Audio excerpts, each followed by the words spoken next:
The chilly autumn wind swept across the main square of Savannah, Georgia, carrying with it the uneasy murmurs of townsfolk gathered for an unusual event.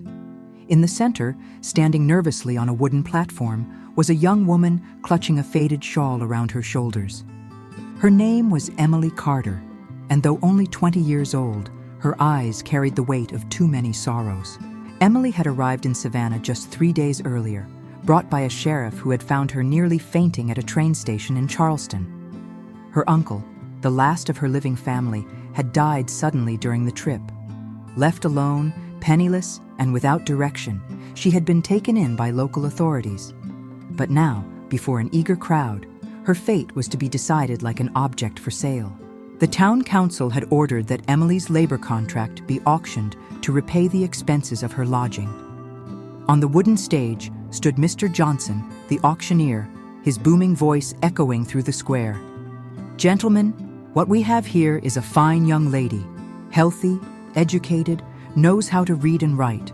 Who will start the bidding?" Laughter rippled among the crowd, followed by eager, calculating stares. $10, shouted a shopkeeper. $15, came another voice. Then, a larger figure pushed forward. Frank Miller, the notorious owner of the Red Oak Tavern, a man feared for how he treated the women who worked for him. With a cigar clenched between his teeth, he called out, $20. Emily's heart sank. She kept her gaze fixed on the wooden boards beneath her feet, praying for a miracle. The auctioneer rubbed his hands together, pleased. $20. Who will give me more? Just when it seemed her fate was sealed, a voice rose from the back of the crowd. $50. Heads turned. A tall man with broad shoulders and calm eyes stepped forward. It was James Walker, a respected cattle rancher from the outskirts of town. The square fell silent. No one had expected James, known for his quiet and reserved life, to get involved. Frank Miller's face flushed with anger.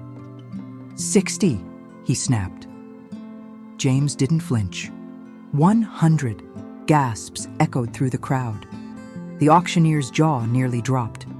100 once, 100 twice, sold to Mr. James Walker. Emily stood frozen, her pulse racing. She had just been sold, bound by law to a stranger for an entire year. James climbed the steps, handed over a bundle of bills, and received the folded document. Turning to Emily, he tipped his hat politely. "Miss Carter, I'm James Walker. My ranch is about 10 miles outside town. I've got a wagon waiting." Timidly, Emily found her voice. "What will be expected of me, sir?" James studied her for a moment before answering. "My housekeeper left to care for her sick sister. I need someone to cook, clean, and keep the house in order, that's all." She searched his face for any hint of deceit, but found only steady calm. Could she trust him, or was this another trap disguised as kindness? At the sheriff's office, she retrieved her small leather satchel, the only belonging her uncle had left behind. Returning to the square, she found James by a wagon filled with supplies. He offered his hand to help her up. Emily hesitated, then accepted.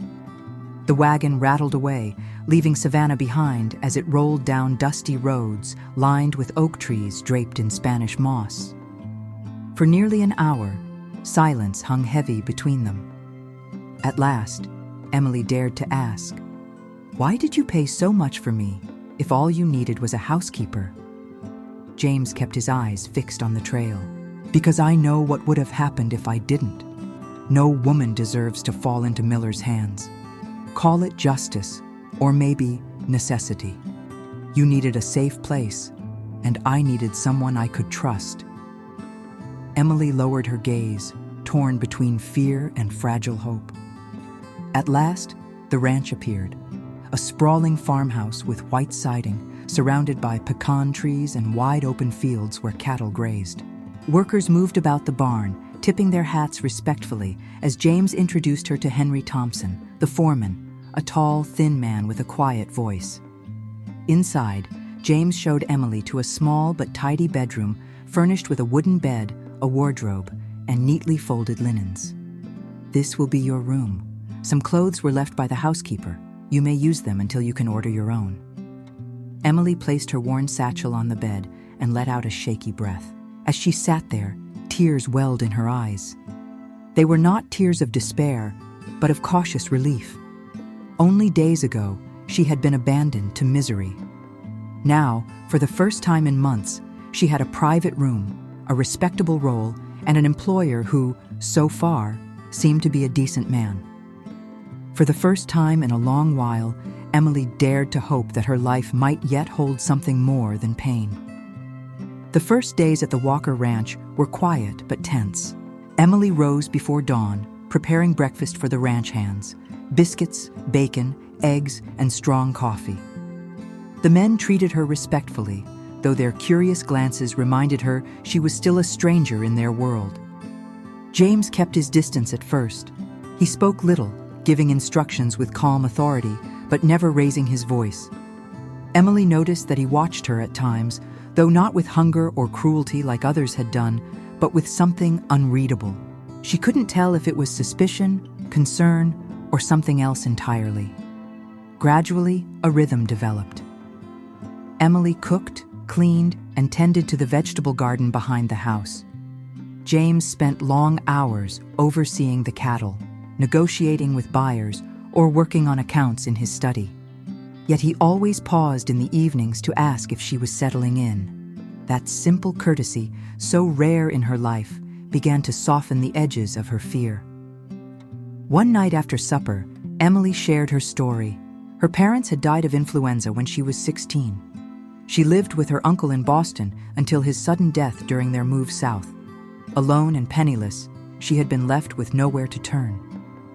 James listened intently, his expression shadowed with understanding. "I know what it is to lose too much, too soon," he said quietly. "My father was killed in a gunfight when I was 19. My mother passed the following year.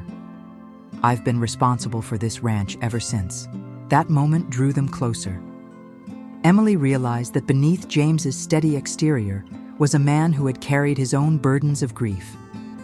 They began speaking more often, not only about work, but about books, music, and their dreams for the future. Emily discovered that James had built the ranch from near ruin, sacrificing much of his youth to make it prosper. As weeks passed, James no longer ate alone in his study. Instead, he joined Emily at the table, sometimes staying afterward to talk. Their evenings became filled with quiet conversation and the soft glow of lamplight. Emily often read aloud from a book of poetry James had brought her from town. Her gentle voice filled the room, and James listened with a look that made her heart beat faster. One rainy afternoon, James returned soaked to the bone after checking on cattle. Emily hurried to build a fire and handed him a steaming mug of coffee with a dash of whiskey. As he sipped, his eyes met hers. "Thank you, Emily," he said softly. The way he spoke her name sent a shiver through her. That night, as she lay awake, she realized her feelings were shifting into something she had never dared hope for. The days turned into weeks, and with each one, their bond grew stronger. Still, James remained guarded, as if struggling against emotions he wasn't ready to admit. Emily, too, wrestled with doubt. Could she truly trust this man, or was she setting herself up for heartbreak once again? Then came the evening when James surprised her with an invitation. "Would you join me for dinner in town tomorrow night?" he asked, almost shyly. Emily blinked, taken aback. She had never expected him to acknowledge her in public, much less as his companion. She spent hours preparing, finally choosing the one good dress she had brought from Boston. When she descended the stairs, James stared so long she grew self-conscious. "Is something wrong?" she asked. "No," he replied quickly, his voice low. "You look beautiful." The restaurant in Savannah was filled with light and chatter. People greeted James with respect as they entered. Whispers followed them, but Emily held her head high. Over dinner, their conversation flowed easily, laughter bubbling between them like it never had before. James admitted, "I can't remember the last time I enjoyed an evening so much." Emily's heart swelled, but before she could answer, a commotion broke out near the entrance. A young woman cried out in fear as Frank Miller stormed in, gripping her arm. "You work for me, girl," he barked. "You don't get to decide when you quit." The girl sobbed, begging for release. James stood instantly, his chair scraping the floor. "That's enough, Miller," he said, his voice sharp. Miller sneered when he saw him. "Stay out of this, Walker. She belongs to me, just like that one nearly did," he added, jerking his chin toward Emily. The room froze. All eyes turned to James. He stepped closer, his jaw tight.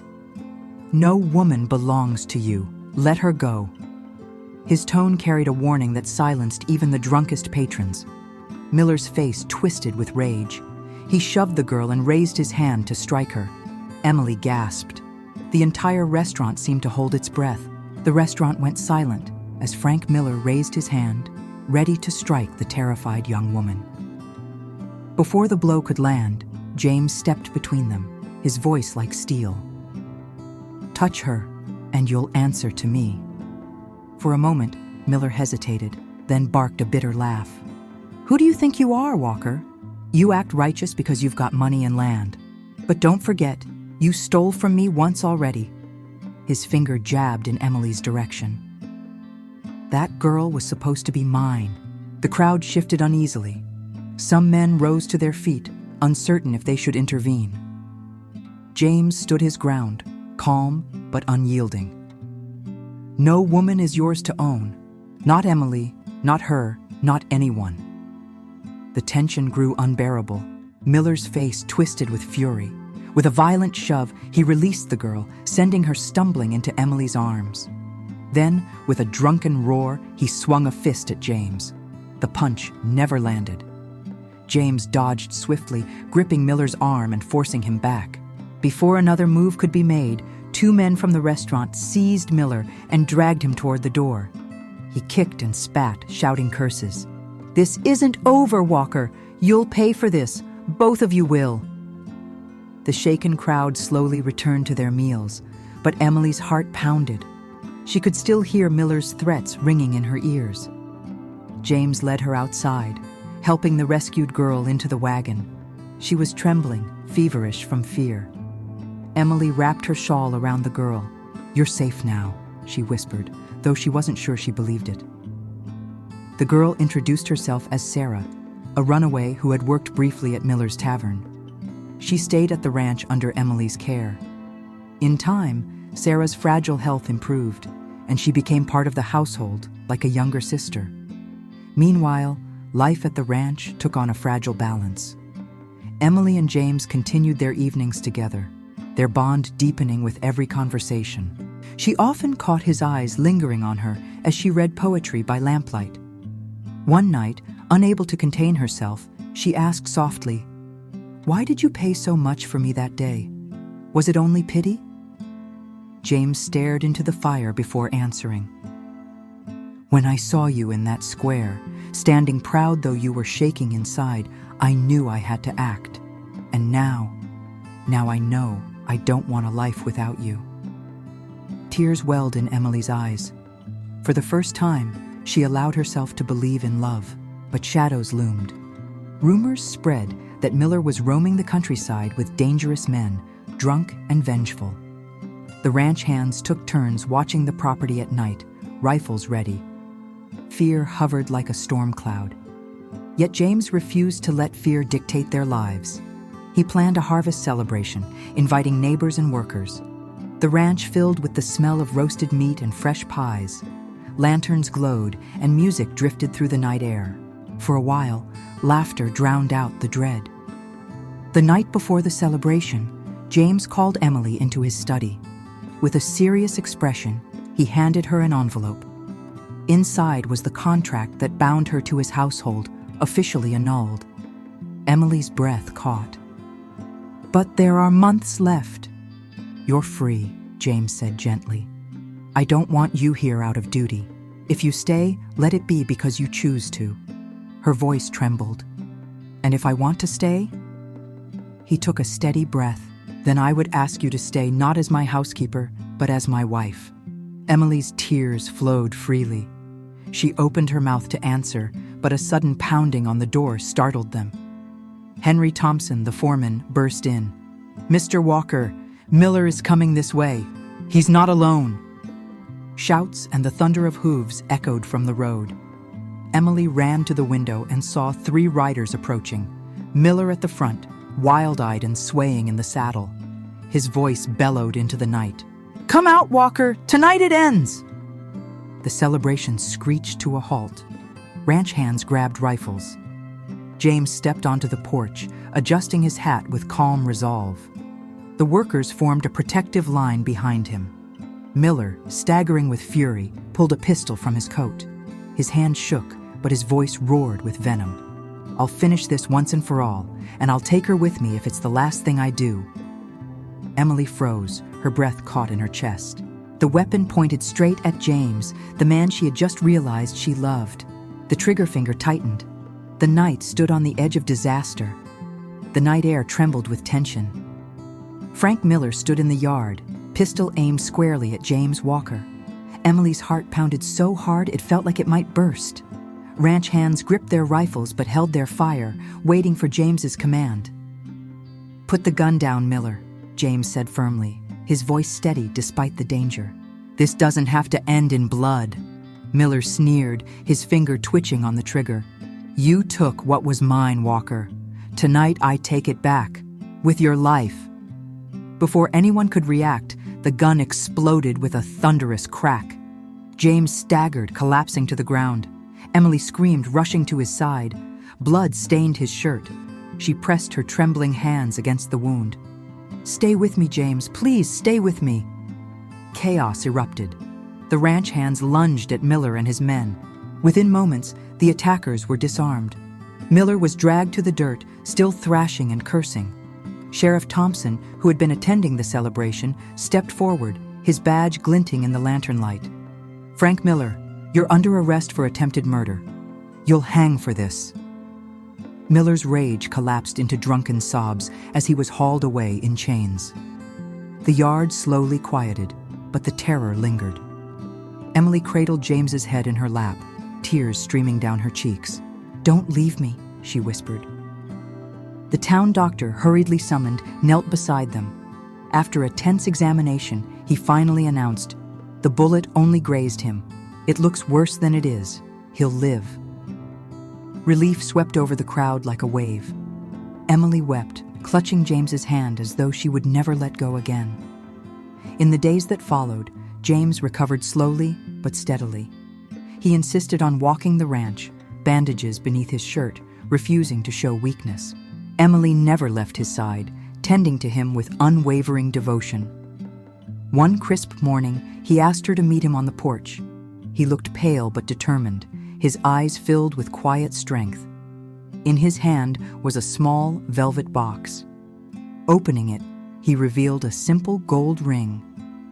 "Emily Carter," he said, his voice thick with emotion. "That night, when I thought I might lose everything, I realized I couldn't wait another moment. Will you marry me?" Emily's tears sparkled in the morning sun. "Yes, James. 1,000 times, yes." Their wedding was small, but filled with joy. Friends, neighbors, and ranch hands gathered beneath strings of lanterns. The scent of barbecue and fresh pies floated in the air. Emily wore a modest white dress, and Sarah, smiling and strong, walked beside her like a sister. When James took Emily's hands and vowed his love, the crowd erupted into cheers. The years that followed were kinder. Sarah remained at the ranch, becoming a teacher for the children of nearby families. Henry continued as loyal foreman, his wisdom guiding the ranch through good seasons and bad. Emily, once a girl lost and abandoned, became the heart of the household. And James, once hardened by solitude, discovered joy he had long thought impossible. Time passed, and the ranch flourished. Children's laughter echoed across the fields, chasing fireflies at dusk. The farmhouse, once quiet and lonely, brimmed with life. James often sat on the porch in the evenings, Emily beside him, their hands intertwined as they watched the sun sink behind the pastures. On their 20th anniversary, surrounded by children and grandchildren, James looked at Emily with the same devotion he had shown the first night in Savannah. His voice was soft but steady. "The day I saw you on that platform, I thought I was saving you. But the truth is, you saved me." Emily smiled through tears. "No, James, we saved each other. Together, we turned fear into hope and loneliness into love." A gentle breeze swept across the fields, carrying with it the sound of laughter, the rustle of leaves, and the promise of tomorrow. Where once there had been despair, there was now family, peace, and a legacy of love that would endure. This story reminds us that even in the darkest times, light can break through, that love can rise from the ashes of fear, and that the strongest bonds are forged not in comfort, but in the trials we survive together. If this story touched your heart, share your thoughts in the comments, and don't forget to follow the channel for more stories that inspire hope, courage, and love.